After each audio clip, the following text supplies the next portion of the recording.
BookTok has been racking up the views for the past couple of years, with the hashtag now standing at an astounding 28 million posts at the time of writing this. Isn't it great that people are reading? I mean, literacy is at an all-time decline, unfortunately, so any reading is good reading in my book. Oh, I just got a pop-up on my computer. I never get those. What's this? What does this say? "Thank you for this baby," she says from the back seat. "He's beautiful." I laugh. "You're responsible for the beautiful part, Rachel. The only thing he got from me was his balls." She laughs. She laughs hard. "Oh my God, I know," she says. "They're so big." We both laugh at our son's big balls. Balls?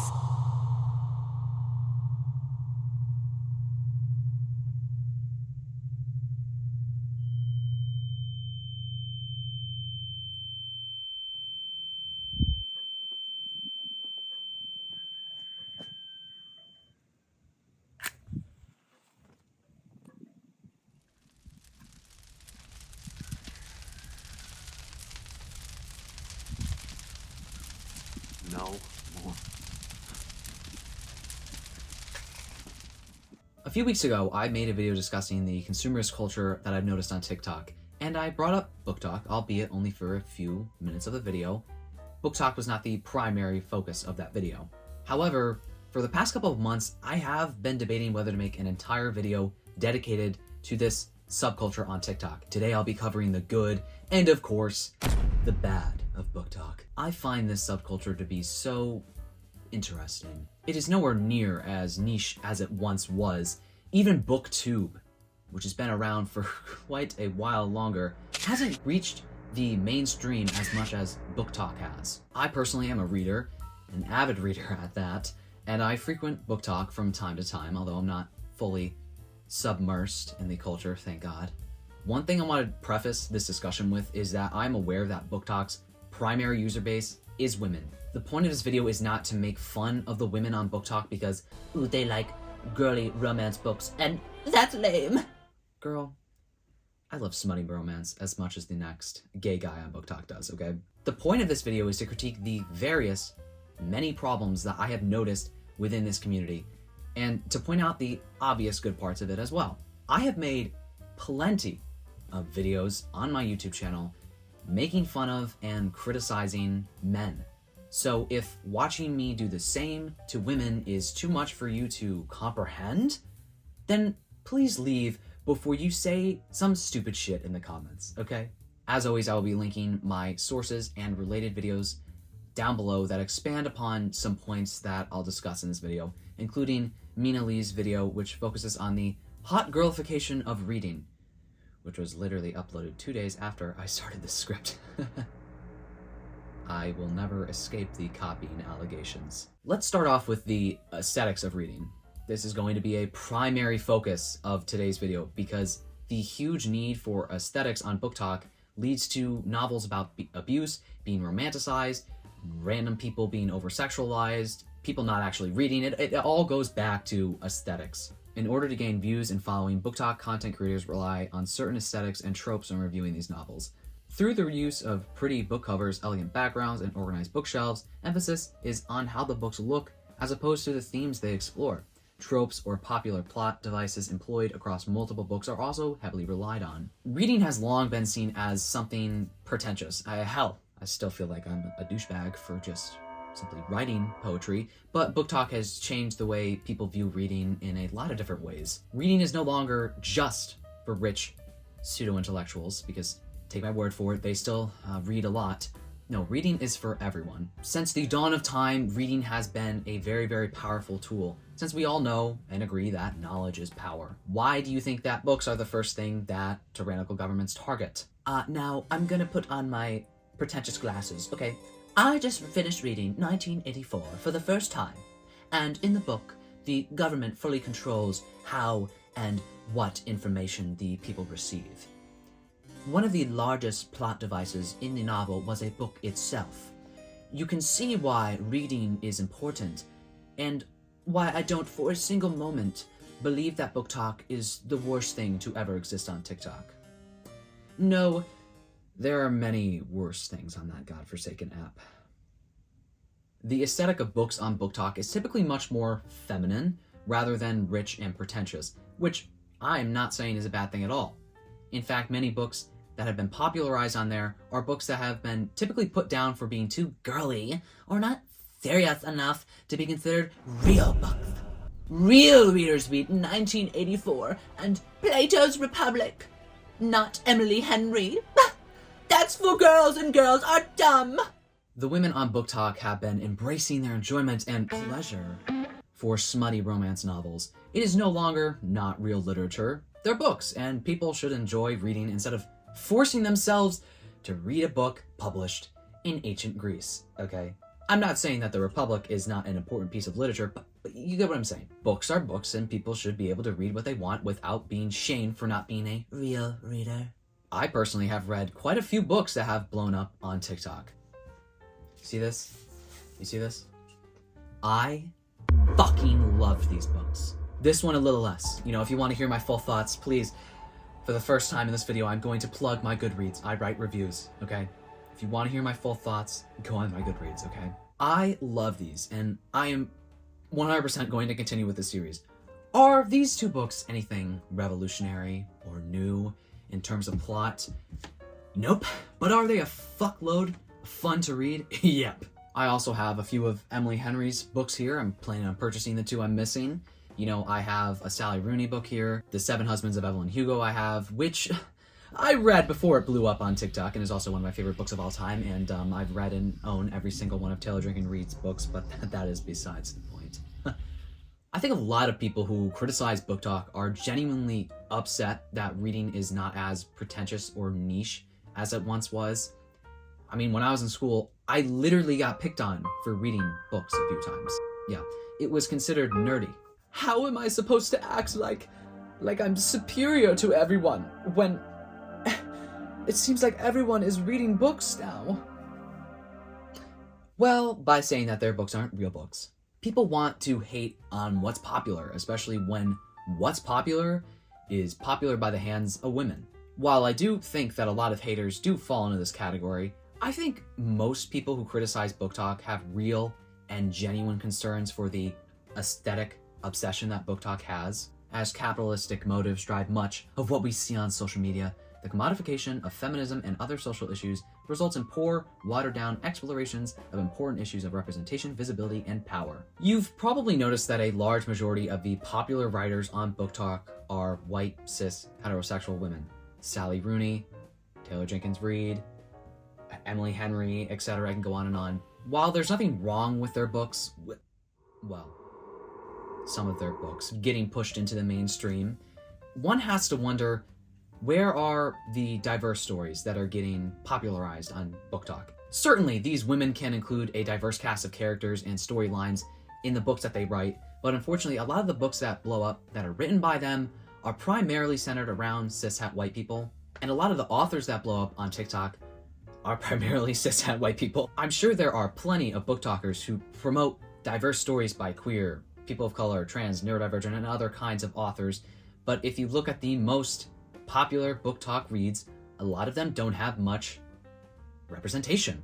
And I'm not saying that no popular book on there is ever about anything other than cishet white people. No. I mean, look at the Seven Husbands of Evelyn Hugo, The Song of Achilles, The Heart Principle. All of those books are definitely include more diverse stories. Sadly, those are the minority. The whitewashing of BookTok and the employment of the white woman as a factory model from which all other racial identities skew is what CMU student Jennifer Bartner calls a structural misunderstanding, something that many of BookTok's young viewers don't really have a handle on. With TikTok's algorithm promoting the same handful of books, diverse authors and characters don't appear on many For You pages. Feel free to check over my Goodreads to make sure I'm not being a hypocrite, okay? One of the most important things to me when it comes to reading is, of course, enjoyment, but also reading diverse stories. I personally don't believe that there's any better way to live someone else's experience, walking in their shoes, than by reading about their experience. For an example, when I was 15, I read The Hate You Give. I went to a Washington, D.C. trip that beginning of my sophomore year, and it was in a bookstore. I've heard about it online, and I'm like, you know what, I'm gonna pick it up. I read it a few months later. Guys, I live in a very sheltered, conservative area, and Racial issues were rarely brought up in my household or school, like ever. So when I read this book, it was kind of the exposition for me to truly learn about police brutality, because even at the age of 15, I had no idea how bad it was. If I hadn't read that book, I'm not sure when or how I would have even found out about how often Black people are killed by the police. Honestly, and I don't say this lightly, I honestly think that book completely changed my worldview, and I don't know if that would have happened if I had not read that book. When we don't focus on stories like this, and instead widely promote books like It Ends With Us or Book Lovers, I'm not saying the two of those are the same, by the way, I'm just saying that they both center around a white cishet couple, you know? You have to ask yourself, what are we really promoting? I'm not implying that one cannot enjoy these books, but when it's the norm instead of the exception on BookTok, that's a little worrying. This, along with the focus on certain tropes or how books look, people on BookTok seem to neglect the actual themes of the books they're reading, instead opting for a book with a pretty cover and a cute storyline with no substance in any other regard. Some readers find their next pick by sticking to their favorite tropes, whether that is friends to lovers, enemies to lovers, fake dating, forced proximity, the list is endless. There's nothing wrong with finding escapism in books. I certainly do that. And romance for sure gives the feeling of hope to a lot of its readers. But to me, personally, reading is more than that. Many romance books, which is by far the most popular genre on TikTok, are moving away from these sexy adult covers and instead opting for cutesy covers with pretty colors, which is one signifier for how much power this community has had on the publishing industry. No more books with sultry men on it with washboard abs and slick, wet body with a beautiful woman draped around him. Why are we getting rid of that? A pretty book with flowers on it that is marketed as a romance would make you think it is about such. But nope, it's about abuse. My favorite trope. How aesthetic is it when a woman submits herself to a man in order to fix him? Very aesthetic, at least on BookTok's terms. It Ends With Us. Yeah, we have reached the Colleen Hoover segment of this video. Now, I will preface that I have not read her books. I know some of you are already booing me. Okay, chill. Though I think I have heard enough about them to get a clear enough picture of her writing. The popularization of Hoover's novels on BookTok natively influences the relationship ideals of young women. Because of the short-form style of content on TikTok, the themes of domestic violence written in Hoover's novels have become watered down by BookTok. The age demographic she's marketing to are impressionable young women who are shaping their idea of romance. Girls as young as 14 should not be recommended novels that use abuse as a crutch to drive tension in a plotline.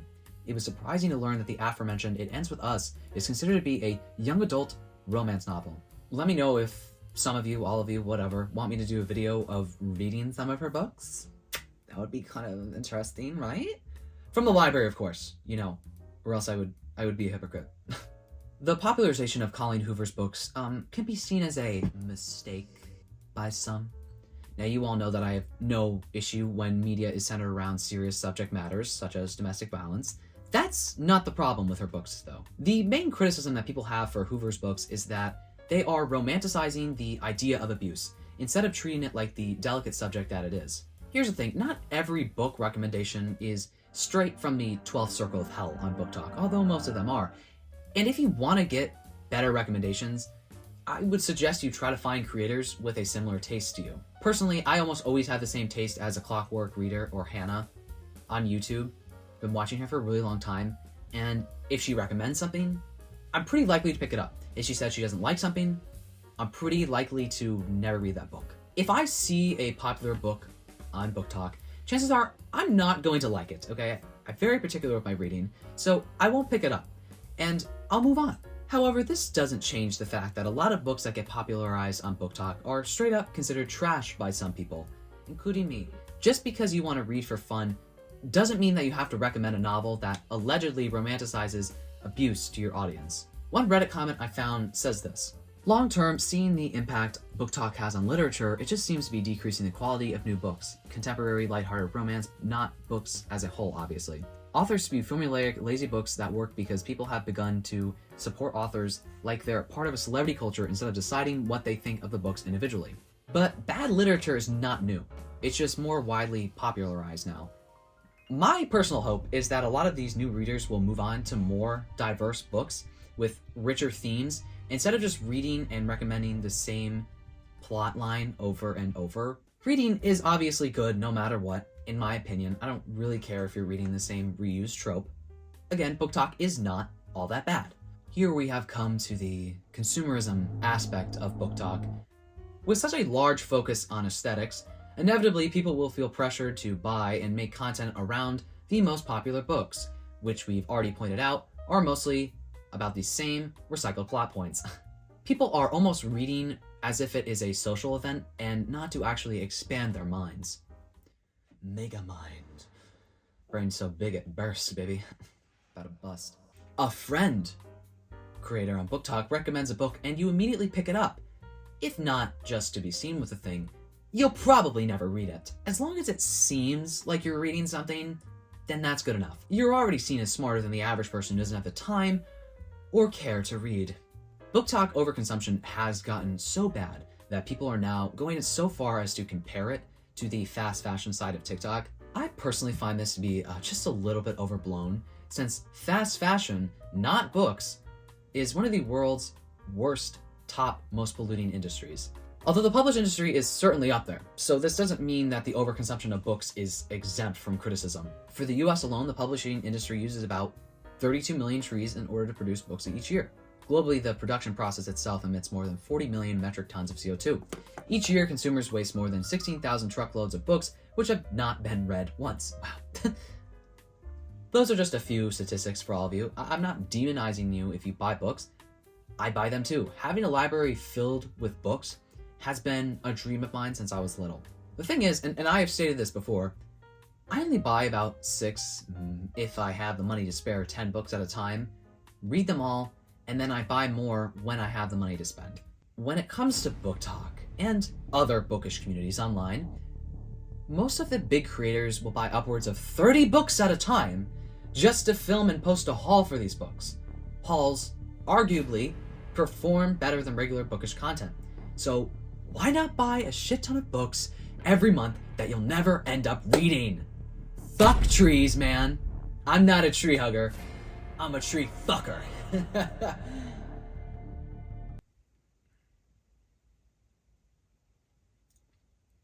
Moving on. When a book blows up on BookTok, everyone rushes to buy it immediately so that they can give their 2 cents on it. They might not even like the synopsis, and possibly will not like the book either. All of these books inevitably will get discarded to secondhand bookshops, libraries, or the trash.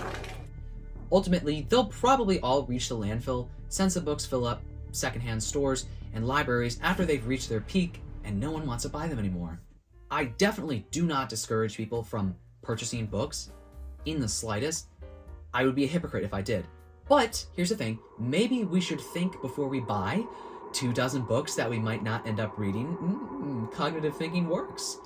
People do this with video games too, and a ton of other things. You know, I have 4 unplayed games right now. What the fuck? I have like 4 unplayed games right now, but I'm stopping myself from buying anything until I finish those, okay? Not that I have the money to do so, but if I did, I would stop myself.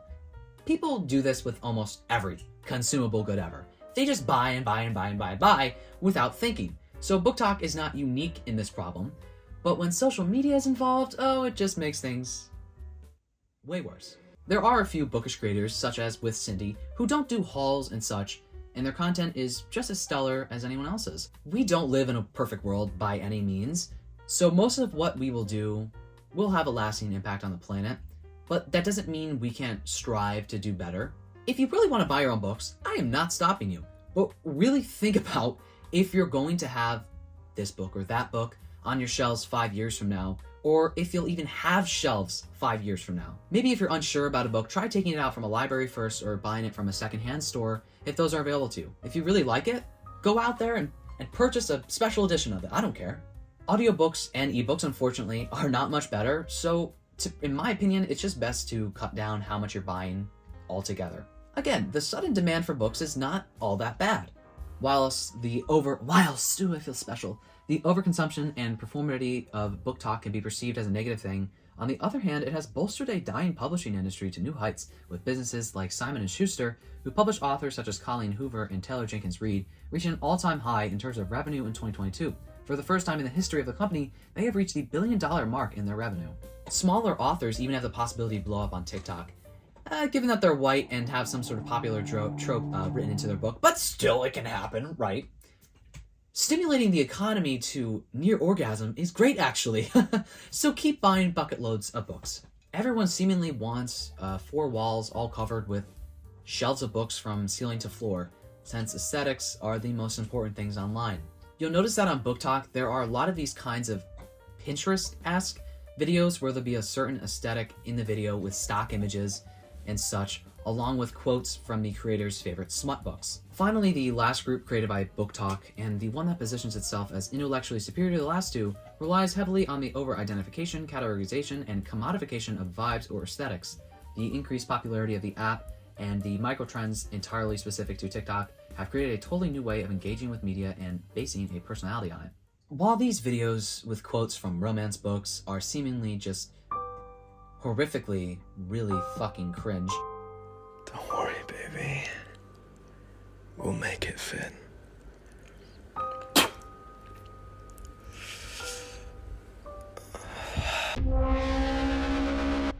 they're also sometimes really worrying. With the popularization of books like It Ends With Us and Lolita on BookTok, and combine that with the obsession with aesthetics, many people may totally gloss over the themes in those books and may end up romanticizing the abuse that takes place in them instead. See Mafia Aesthetic TikTok for an example. Cue angry Twitter stan user reply thread. Wow, if you said that sentence to someone 200 years ago, I think they'd have a stroke. I do not think we are effectively combating misogyny by promoting anti-intellectualism. TikTok is doing enough of that already. There's a reason that critically acclaimed writing reaches the There's a reason that critically acclaimed writing reaches the heights that it does, and there's a reason that some novels stand the test of time and some don't. While tastes and preferences will always vary, talent, thoughtfulness, and hard work are enduringly visible in literature worth reading and sorely lacking in the books being popularized in this way. BookTok is not encouraging young women to read, it's generating ignorant conversations created around poorly written, depressingly similar books. Even at its best, it is promoting the idea that young women should base off their identities of a few stolen personality traits from books they've been told to read solely for the image it will give them. I do think the author of that article was a bit pissed off when she wrote it, but nonetheless, I have to agree with what she said here. Since so many people on BookTok create these aesthetics around certain books, there leads to random people being targeted for their lust. I'm going to show you a picture. I want you to tell me, what do you see here? A man who plays professional hockey, or the main love interest of your favorite hockey romance book on BookTok? The answer is obvious. I see a man with an astronomically huge dick. You might recall, if you do not repress your memories like I do, that back in August, there was some drama with the hockey team, the Seattle Kraken. I will just briefly summarize it to get my point across.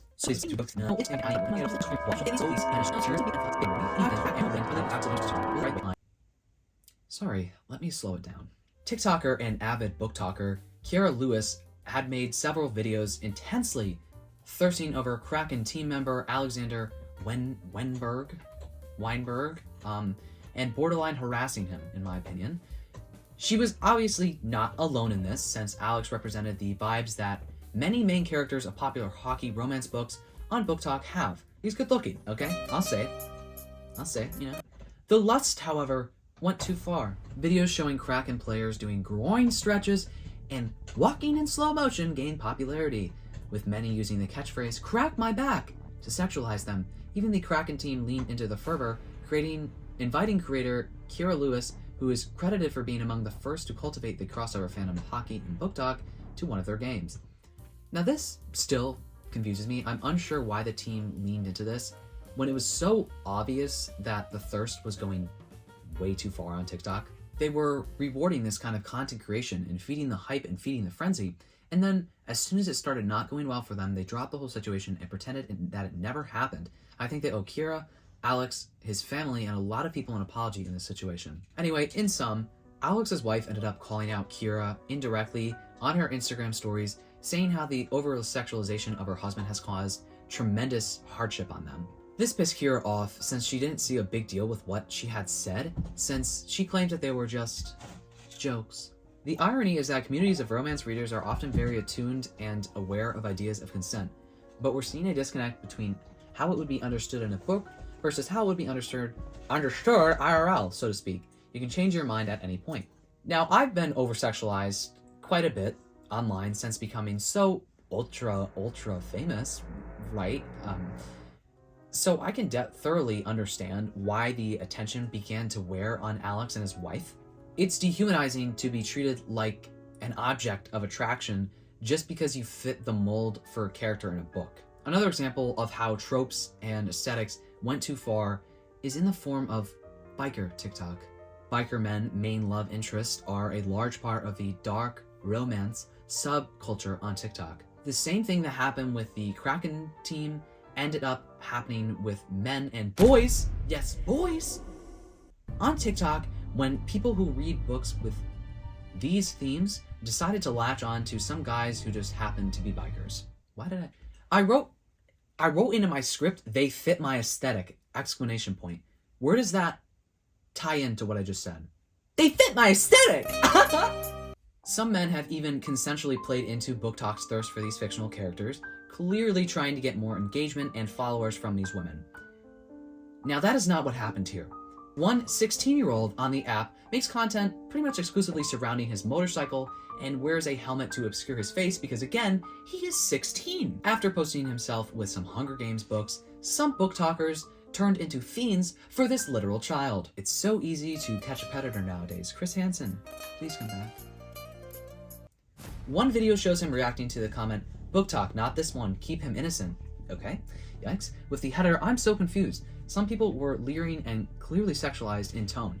Others started recommending he read dark romances rather than YA. One commonly recommended book was Haunting Adeline by H.D. Carlton, I bet that's a white man, a widely popular dark romance that became a hit via BookTok. This novel contains content warnings for graphic violence, R-word, child trafficking, and degradation.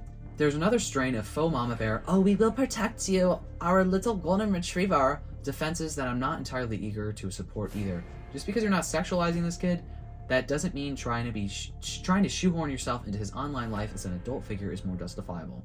Obviously, it kind of goes without saying, but it doesn't, because inevitably people in the comments will claim that I said something that I didn't. Most people who enjoy these kinky romances are not freaks. It's just unfortunate to see how BookTok has turned into this weird sort of cult subculture. First and foremost, it's aesthetics, and everything else is an afterthought, including the age of the people being thirsted over. The BookTok issue also drives home the way that many women replicate the worst excesses of patriarchal cruelty and believe it's subversive because the genders have been swapped. There's no feminist liberation in making men or boys feel unsafe with your drooling harassment. BookTok is a complex bubble on an already complex app. I'm gonna say that again. Complex app. Yes, that's one way to describe it. While it is filled with good things, finding community, encouraging people to read, and reclaiming shame from reading lesser books such as chick literature, it is also filled to the brim with problems. These issues are definitely not exclusive to BookTok, but BookTok is a great example of when social media takes things too far, turning a hobby into some sort of cult with an overemphasis on aesthetics and engagement farming. Alright, that's it for me and that's it for this video. Let me know what you think about the culture of BookTok. Are you on BookTok? Do you have any strong feelings or takes, hot takes on it? Comment down below anything you want to comment down below about BookTok or this video in general. If you like this video, please give it a thumbs up. If you like me, you can subscribe. I post comedy and commentary videos every Sunday at 12 p.m. Eastern, so if that sounds like your thing, make sure to subscribe and turn the notification bell so you know when I post a video. I really hope you all enjoyed this video, and I really hope I see you in the next one. I better see you in the next one. Bye.